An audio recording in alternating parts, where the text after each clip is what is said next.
Winston, Tallulah, and Felix here.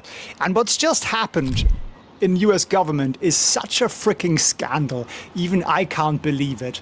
The BLS, which is Biden's Labor Department. You want to eat my microphone? Yes, you do, don't you? They haven't just been manipulating data. We already know that about the jobs data and inflation data around the world is generally perceived as a joke. But what they've done, which I find truly shocking, they had super users where people like JP Morgan, BlackRock, and a bunch of hedge funds.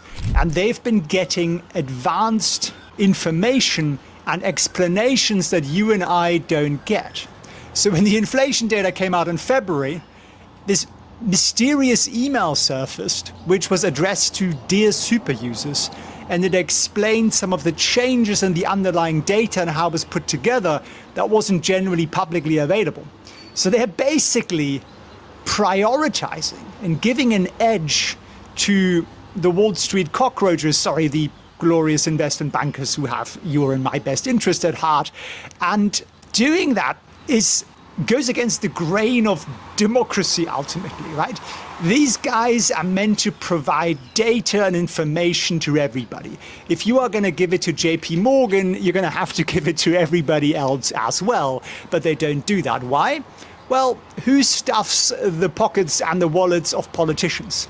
Wall Street. Hedge funds donate $3 billion a year, and presumably there are some people working in certain government departments who are hoping that when they retire, they're going to get a nice cushy job somewhere in Wall Street. There's got to be a monetary incentive. I'd like someone to sniff out exactly who's left these government departments and gone where, but we already know the connections. Where did Jerome Powell come from, right? Private equity fund. Now he's Fed chair. Where he's going to go back to? He's going to go back to some fund and so on. But look, you could just say, Tallulah, have you been digging in my plants again? She does that. She thinks that there are one glorious litter.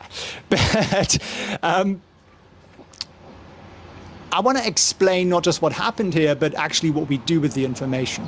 So we can just be outraged, and rightfully so, and say, it's all manipulated, it's all unfair, unless you're a hedge fund or JP Morgan, you can't make any money.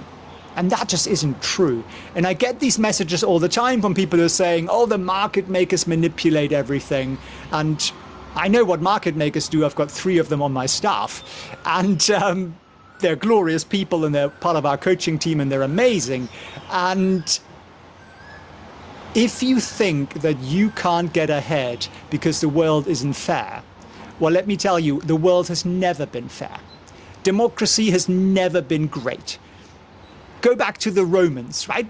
2,000 years ago, who elected them? Well, they basically paid for the votes. So it was the rich families that were getting elected again and again to the Senate.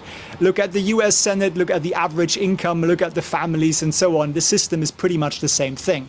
Does that mean no one ever got ahead? No, it doesn't. But there've always been people who just gave up because they can point at something and go, oh, it's unfair, I won't do anything. And at the same time, those are the people who are expecting the government to pay for their healthcare. They're expecting the government to pay for their pension and their social security benefits when they retire. That doesn't make any sense. I would recommend that you do not rely on the government at all, that you expect them to do nothing for you ever. Hopefully they're going to provide some basic infrastructure and safety, but I wouldn't really hold my breath on that one either. And that you just take control of your own life and your own future. And once you do that, it gets easier because you no longer have to wait for other people to do things. You no longer think, oh, what if I elect this person? Imagine everything will change next year. No, it bloody won't. They're all the bloody same. And the people I know that are doing really, really well, whether they are one of my students or whether they're just friends I have who are successful, what do? They create their own economy. They create their own little world. They don't watch mainstream news. They don't get indoctrinated by all the noise out there. And the really successful people, the billionaires I know, do you know what they do?